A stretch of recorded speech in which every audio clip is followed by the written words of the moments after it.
Four में आपका स्वागत है। आपने कई बार देखा होगा आपके जो फ्रेंड हैं, चाहे वो मेल या फीमेल हो, उनके पति के नाम में कहीं ना कहीं अर्थ एलिमेंट निकल के आता है। मतलब ये है कि उनके नाम का जो मतलब है उसमें पृथ्वी का इन्वॉल्वमेंट होता है, कहीं ना कहीं उसका मीनिंग जो होता है हमारे अर्थ से होता है।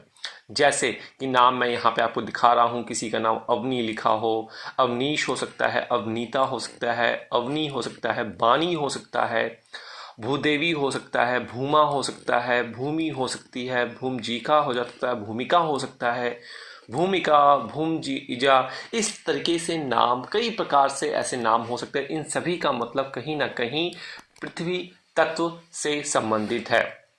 तो आपको सबसे पहले नोट करना है वो कौन से नंबर हैं जो रिप्रेजेंट करते हैं पृथ्वी तत्व राशि और पृथ्वी तत्व के एलिमेंट्स। तो वो नंबर आप नोट कर लीजिए। वो नंबर क्या है आपका? एक नंबर आता है 2, एक नंबर आता है 6 और एक नंबर आता है 10। 10 जो होती है इसे मकर राशि कहते हैं, 6 जो होती है इसको वर्गो कहते हैं और 2 जो होती है इसे टॉरस कहते हैं। हिंदी में कहिए तो वृषभ हो गया, 6 को कन्या कहते हैं और इसको मकर या कैप्रिकॉन अंग्रेजी में कहते हैं।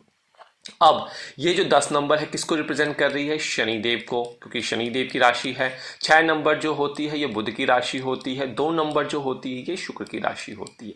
तो क्योंकि आप देख रहे हैं सीरीज का चौथा पार्ट है और हम बात कर रहे हैं स्पाउस के अल्फाबेट को, और सभी को मैंने आपको बताया है पहले पार्ट से ही कि हम, और यहाँ पे भी आप देख रहे हैं ये पूरा का पूरा येलो पीला रंग सप्तम भाव किया गया है। तो आपको 7th हाउस को ही फोर्स करना है, यहीं से एनालिसिस करना है कि आपके स्पाउस का जो नाम हो सकता है, जो चांसेस हैं कि वो अर्थ एलिमेंट उसमें सम्मिलित हो या ना हो, वो आप यहाँ से एनालिसिस करेंगे। क्या देखेंगे इसके लिए वीडियो को अंत तक देखिए।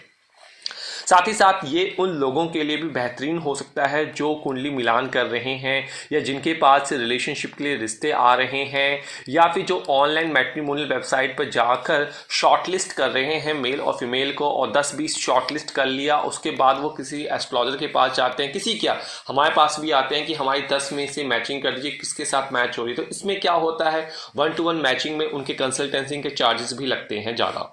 तो उसको बचाने के लिए, टाइम सेव करने के लिए आपको देख लेना है सप्तम भाव में। तो उन 10 नामों में से जो 20 नाम आपके पास आए हैं उस सब में से देख लीजिए किसके नाम का क्या मतलब है। अगर आपकी लग्न राशि, लग्न चार्ट जो है उसका सप्तम भाव वो रिप्रेजेंट करता है तो आप उसको पहली प्रायोरिटी दीजिए, बाकी को कैटेगरी से हटा दीजिए। तो ये आपके लिए भी फायदेमंद है, आपके पैसे के लिए भी फायदेमंद है, और आपकी जो हार्ड टास्क आप कर रहे हैं उसके लिए भी फायदेमंद। तो इससे 2-3 काम आपके हो जाएंगे। चलिए अब फोकस करना है भाई आपने 7th हाउस को, कि आपके 7th हाउस में कौन सा नंबर लिखा हुआ है। अगर आपके 7th हाउस में, अगर आप अपने देख रहे हैं 7th हाउस में या तो 2 नंबर लिखा हो, 2 नंबर मैंने बताया टॉरस ये अर्थ एलिमेंट है, या फिर इस कुंडली में 2 नंबर ना लिखकर यहाँ पे 6 नंबर लिखा हो। 6 नंबर किसका होता है? मिथुन वर्गो, जिसका मतलब बुध की राशि होगी।